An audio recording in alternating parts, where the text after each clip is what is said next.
but to include certain numbers, and not only that, to build on it allegation that, okay, the number 19 has great significance in Islam because it's found in Bismillah ar-Rahman ar-Rahim, and the multiplication of it, you find it here, you find it there. All of this is nonsense and not true.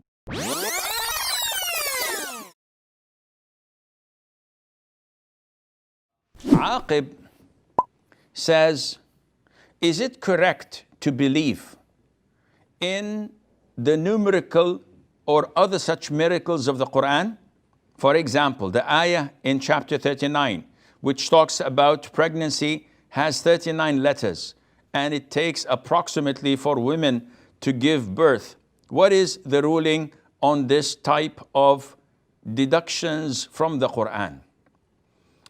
This is problematic, Aqib. When you say, is it correct to believe in the numerical or other such miracles of the Quran? Definitely believing in the miracles of Quran is part of our religion. Anyone who rejects this is not a Muslim. But is there numerical miracles? People usually tend to find it difficult to distinguish between what are subtleties and miracles.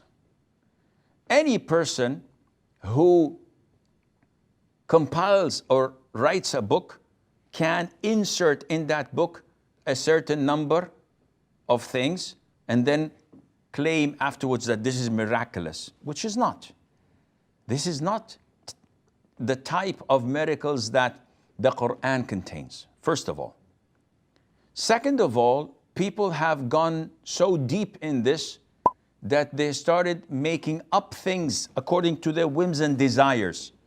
So they started to say, for example, that the word day in the Quran is 365 times, which is the days of the year. And they say that the month in the Quran is only mentioned 12 times, which is 12 times in it.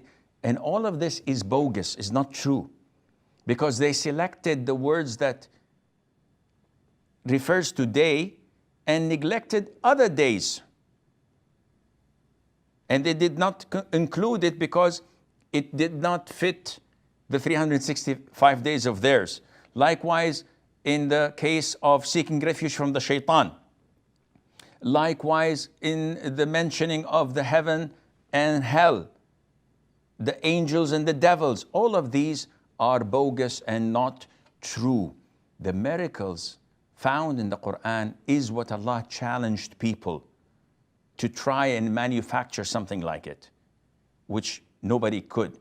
Allah challenged them to produce 10 chapters. They failed. Allah challenged them to produce 1 chapter, and they failed. No one could do that for the past 15 centuries, and no one will ever be able to do that. To include certain numbers, and not only that, to build on it allegation that, okay, the number 19 has great significance in Islam because it's found in Bismillah ar-Rahman ar-Rahim, and the multiplication of it, you find it here, you find it there. All of this is nonsense and not true, which led some ignorance to say that it's mentioned in the Quran through numerical miracles, they say, when the state of Israel would be demolished. And they said that we can tell when the day of judgment is by doing some calculations. And recently, they said that 9/11 is mentioned in the Quran as well. All of this is fabrication and not true, and Allah Azza wa Jal knows best.